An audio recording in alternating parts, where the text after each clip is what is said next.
Hey, welcome back to what I watched last month, with last month being March of 2024. I didn't watch a ton of stuff last month, but I did watch some things, and I actually went to the theater more last month than I think I have since like pre-COVID. So we saw 4 movies in theaters. Every one of these I'm just going to glance over because I did do an individual video reviewing each one of these movies. So if you want to go check those out, definitely do so, I guess. But to kind of recap, Kung Fu Panda 4, I thought was a pretty fun, like straight to video kind of sequel. I don't know if it quite deserved the theater treatment, but the animation looked great and I thought it was a lot of fun. I'm giving it a 7 out of 10. I know a lot of people did not care as much for it, but I enjoyed it. Love Lies Bleeding was a sweat, gross, kind of sinister movie that I really enjoyed. I liked when the film kind of leaned into more the surrealist moments. I thought Kristen Stewart was really good. Clint Mansell's score was just absolutely great. But it's one of those movies, like the longer I've kind of said on it, that it's not stuck with me quite as well, but I'm still going to give it an 8 out of 10 for now. It might go down on a second rewatch. It might go up. I don't know, but it's definitely not sticking with me super duper hard like glue. I saw Godzilla X Kong: The New Empire, which was a pretty contentious review. A lot of you seem to really enjoy this movie, and I gave it a 5 out of 10, and I am right and you are wrong.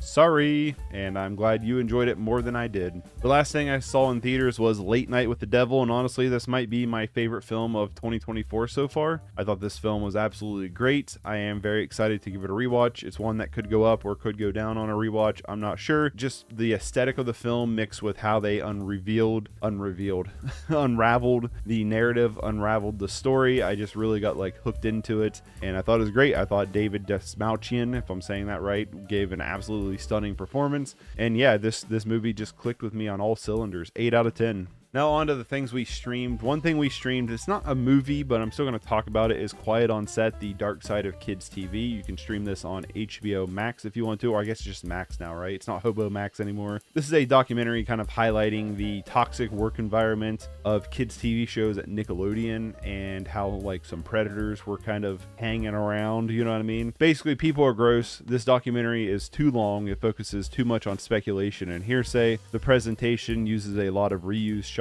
or pictures. The B-roll is pretty generic and kind of boring, and honestly this could have just been an hour and a half instead of a 4-part miniseries that I think they're actually going to make more of. The heart of the whole story is the exclusive Drake Bell story, which is very heartbreaking to say the least. It is just really gross to think about, like having kids have to work around this kind of environment, but I guess, like, you know, you're making kids shows for kids with kids, you know, it's like turning on a bug light. You're going to attract the bugs, you know what I mean? And unfortunately that's just the nature of the story, and it's up to the producers and the showrunners to ensure a safe environment, and they didn't at all. It's sad. But as for like this documentary, it's too long. It's too long. There is too much like just speculation and hearsay. It could have been condensed a lot better, and honestly there's probably a YouTube documentary out there that's probably a bit better with this. So it's 6 out of 10. I'm giving this one a 6 out of 10. To stay in the same vein, this month is full of like you know stuff to get me demonetized. Caught in the Net is a documentary that we watched on Amazon. We rented off of Amazon. A documentary about a sting operation to expose child internet predators in the Czech Republic. This absolutely just mortified me. It honestly did. If you want to watch something to get black-pilled immediately on, Caught in the Net is it. The documentary is a pretty well-made documentary that has an interesting premise, but like literally within a few seconds of like starting the operation, things quickly escalate to a point that I honestly couldn't have fathomed. The amount, speed, and extremes these messages would go to the decoys who are pretending to play 12-year-olds is profoundly disturbing and disgusting. I honestly hope these people get locked away forever. The story flows effortlessly as just the natural conversation of the film just leads to a really surprising but ultimately satisfying ending, as the film clearly builds evidence that will hopefully convict these people. From its presentation to how the sting is operated, this is one that just isn't some kind of like YouTube sting operation, but feels like a true force that can hopefully cripple these actions. It's not for the faint of heart, and I'm giving this one an 8 out of 10. I think it's really good, but I think they could have censored things a little better, if you know what I mean.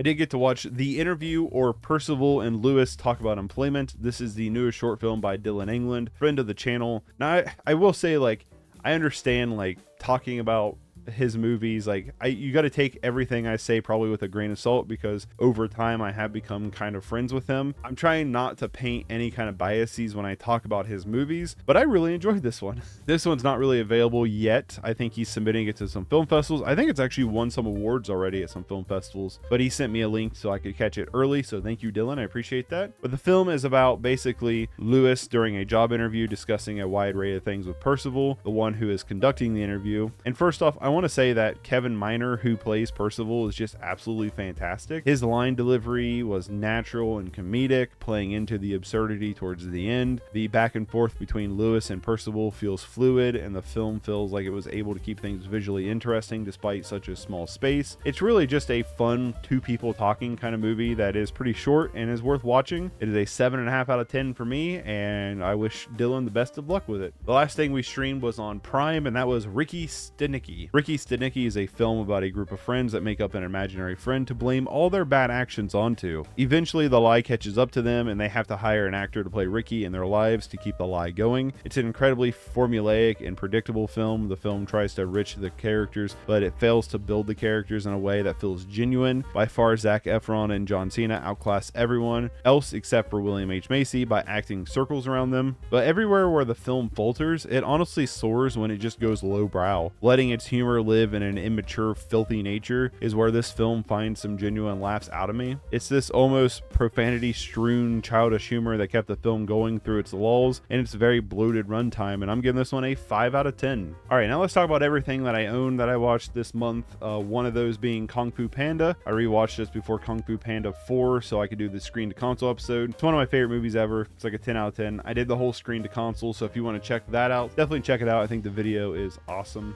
Rewatched Sound of Freedom. I'm working on my Sound of Freedom video, and my opinions changed. I think this is worse on a second watch. I originally gave it a 4 out of 10. I would probably bump it down to a 2 out of 10 because I think it's exploitative in a bad way. Now on to more fun things to talk about. I picked up Dream Scenario and watched it. This is a movie that I've wanted to see for quite some time. I thought it looked really good. The director, who is the director? Christoph Borgoli?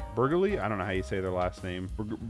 Borgoli is, they also directed another movie called Sick of Myself. I think it's what it's called. That's been on my watch list for quite a while that I haven't seen yet. But if it's anything like Dream Scenario, I'm going to love it because this movie was great. This honestly is one of the better Nicolas Cage performances over here recently, in my opinion. I think Nicolas Cage was completely snubbed. I think this is actually should be in the talking point of one of Nick Cage's best performances ever, in my opinion. I love the look of the film. It kind of has this grainy aesthetic to it, but basically the film is about Nicolas Cage's character, Paul Matthews, who is kind of narcissistic to say the least. He's a professor, college teacher, when a lot of people start dreaming about him, and he becomes this kind of like viral celebrity in a way. And it's hilarious. It's a dark comedy that plays into some more absurd moments that is visually interesting and a lot of fun. I give this one an 8 out of 10. We also watched The Outfit. This is a movie I've wanted to see for quite some time. I picked it up on I think a Black Friday, I think is when I picked it up, I think. But basically, if you don't know what this film is about Mark Rylance's character, who is a cutter, a type of tailor, if you will, who owns a shop that he allows gangs to basically run business through. And by business, I mean like Dropbox, that kind of stuff, Dropbox pickups. But he's kind of tight with this one family, right? Well, one night, the son and his accomplice show up. The son has been shot, and now he's kind of thrust in this whirlwind of having to kind of protect this briefcase. I feel like I am like mispronouncing words constantly today. I'll know in the editing, and I will not edit it out because I find that funny. Honestly, like if you ever watch any of my videos and you hear me mispronounce something, I leave it in there because I find it funny. But anyway, that's not here nor there. We're talking about The Outfit here. I gotta be honest with you, like this is like one of those movies that I was kind of like sitting there and like the first 20 minutes or so, I was really checked out. I was like, all right, this is like really, really boring. They're not really doing anything. They're meandering a lot. But once the film finally starts to go through the fabled night that the film is centered around, it starts to unfold a lot more, and I found myself really enjoying it. Now, it is one of those films, I don't know how well this would hold up on a second viewing. A lot of the reason reason why I found this movie really fun was to just see what would happen, because it's not super predictable. It's kind of predictable, but it's not super predictable. What I mean by that is we had a couple theories about what could be happening. We finally find out one of our theories was right, but like it does kind of like keep you kind of guessing throughout the movie, and that's what's fun about it. Typically what makes those second viewings fun is watching how they structure the story, and I don't know if that would be here on a second viewing, but regardless, it's a 6 out of 10 for now. I would probably rewatch it. I do think it's worth checking out. The outfit. I finally watched Synecdoche, New York. Finally got to check this one out. I think this film is a masterpiece. If you don't know what this is about, it stars Philip Seymour Hoffman playing a theater director who is working on a new play that is basically starting to mimic and morph into his life to a pretty absurd stance. He is a guy that just constantly thinks there's something wrong with him, that there's just constantly something wrong. He's very pessimistic, always has a negative outlook, always leans to the catastrophe. You know what I mean? Everything's going to be a catastrophe, and how that kind of influences the people around him, his daughter, his relationships. It's really kind of interesting. And then it also like a reflection of like never really like taking ownership of it, I guess. You know what I mean? It's really interesting, and I was hooked throughout the entire movie. It's beautifully shot. I think the composition and the cinematography is absolutely gorgeous. I think the film has a really solid score, but Philip Seymour Hoffman is just so good in this. He's so good in this, and I just like how the story just at some point you're like, I don't even know what's real or fake anymore. You know, you get to a point where you're like, I don't know what's real or fake, and I find that very interesting. It's a film that I definitely, honestly, despite how depressing it kind of feels, I honestly can't wait to watch it again. I'm giving this one a 9 out of 10. And the last thing we watched was the Troll movies. We watched all 3 of the Troll movies. I picked this up on Blu-ray because my wife was wanting to check it out. Now, this was one that I was going to do like a separate video on. I was just going to talk about the Troll trilogy, but like honestly, the longer I've kind of said on these movies, the less I have to say about them. And I was like, you know what? I think just doing this in short reviews of these movies will service enough to get my opinions across from the movies. You have 3 movies on this: Trolls World Tour, and Trolls Band Together, which I think Band Together was the one she was more interested in watching after hearing some good things about it online. They're okay. Honestly, like they're okay. Honestly, probably Trolls 1 is my favorite out of this trilogy. And with that being said, it's still a 5.5 out of 10. You know what I mean? It's like,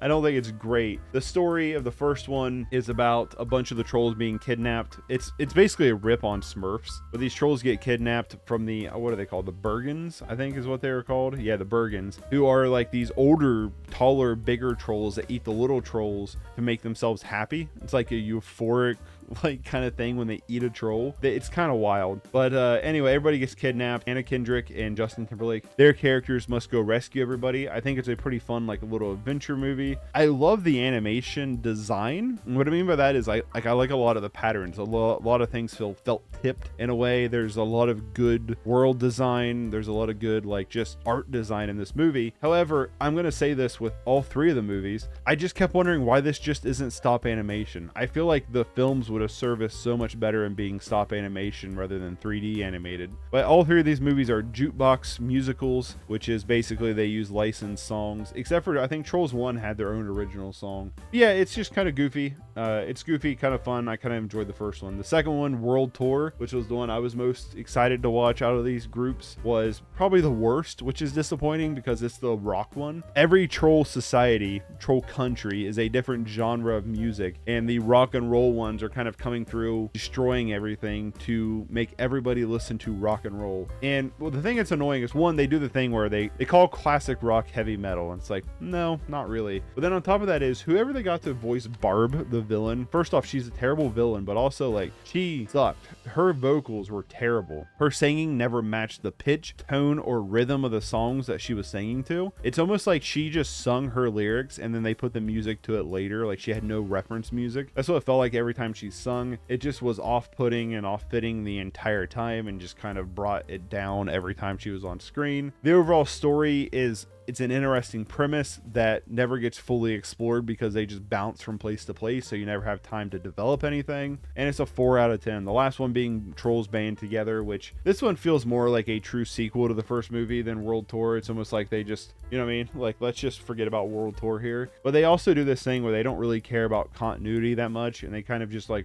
I wouldn't say rewrite, but they're just like, yeah, this is something that happened, and you go, that doesn't really make sense for what was kind of set up in the first movie, and they're just like, him and his brothers were in a pop band, like in sync. I think they were called Brozone, if I remember right. But anyway, one of them gets captured by the villains, who they like suck his powers from so they can sing right. And so him and the band gets back together to rescue the brothers. And honestly, I find this one about as enjoyable as the first one. I don't think it's quite as good as a 5 out of 10, but I do think it's better than World Tour. So it goes 5.5, 4, and 5. But anyway, that has been what I watched in March. I hope you enjoyed it, and I will see you in the next one. If you want to support what I do, you can consider subscribing, or you can become a member or a Patreon. Yeah, I think that's about it. Bye.